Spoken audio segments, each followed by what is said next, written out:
नमस्कार मित्रांनो, स्वागत आहे आपल्या YouTube चॅनलवर. आजचा व्हिडिओ हा तलाठी भरती संदर्भात असणार आहे. तलाठी भरती बाबतीत असं म्हणायला आता हरकत नाही की रात्रीचं खेळ चाले. गेल्या महिन्याच्या आधी तलाठीचा निकाल मध्यरात्री जाहीर करण्यात आला होता. त्यानंतर 23 जिल्ह्याचा निकाल जाहीर करण्यात आला. काल रात्री मध्यरात्री पुन्हा एकदा तलाठीची अनपेक्षित रिस्पॉन्स शीट पाहायला मिळाली. सर्वीकडे निवड यादी आणि नियुक्ती कधी मिळणार अशी चर्चा होत असताना अचानक आता पुन्हा निवड यादी कधी प्रसिद्ध होणार अशा चर्चेला उधाण आलेले पाहायला मिळत आहे. मित्रांनो, काल रात्री महसूल विभागाने एक प्रसिद्ध पत्रक प्रसिद्ध केले.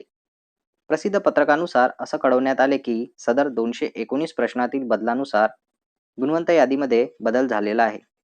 त्यानुसार सोबत 36 जिल्ह्यांच्या जिल्हानिहाय सुधारित गुणवंत याद्या प्रसिद्ध करण्यात येत आहेत. याचा अर्थ असा समजण्यास हरकत नाही की पुन्हा एकदा निकाल जाहीर झालेला आहे. आता पुन्हा एकदा निवड यादी आणि प्रतीक्षा याद्या प्रसिद्ध होतील. आता मित्रांनो, गुणवंत यादीमध्ये बदल तर झाला आहे, पण यामुळे नेमका परिणाम काय होणार आहे ते पाहू. पहिली गोष्ट, या बदलामुळे आता मुलांचे गुण कमी जास्त झाले असतील. कोणाचे गुण हे 3-4 मार्क इतक्या गुणांनी कमी जास्त प्रमाणात वाढले किंवा कमी झालेले आहे.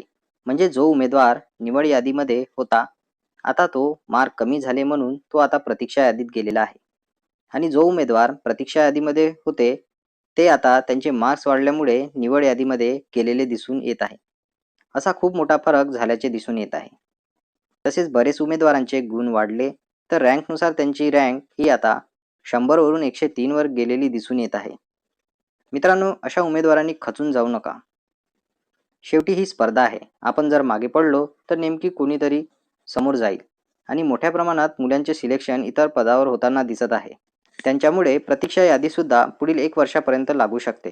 अशा उमेदवारांनी खचून न जाता नवीन परीक्षेची तयारी करा. मित्रांनो, आता निकाल जाहीर झाला. आता समोरचा टप्पा काय राहणार? आता यावर आपण चर्चा करू. आता समोरचा टप्पा हा निवड यादी प्रसिद्ध करण्याचा राहील. लवकरच निवड याद्या प्रसिद्ध होतील.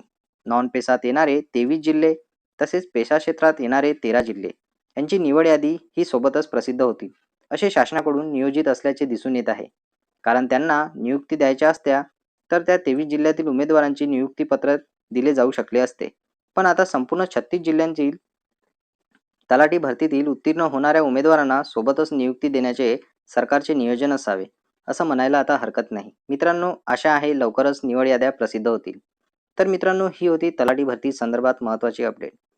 अशा अपडेटसाठी आपल्या चॅनलला आत्ताच सबस्क्राईब करा, जेणेकरून मी तुमच्यासाठी अशाच अपडेट घेऊन येत राहील. तसेच व्हिडिओ कसा वाटला हे कमेंट बॉक्समध्ये नक्की कळवा. जाता जाता व्हिडिओला लाईक करा आणि शेअर करायला विसरू नका. चला तर भेटूया नवीन व्हिडिओसह. धन्यवाद.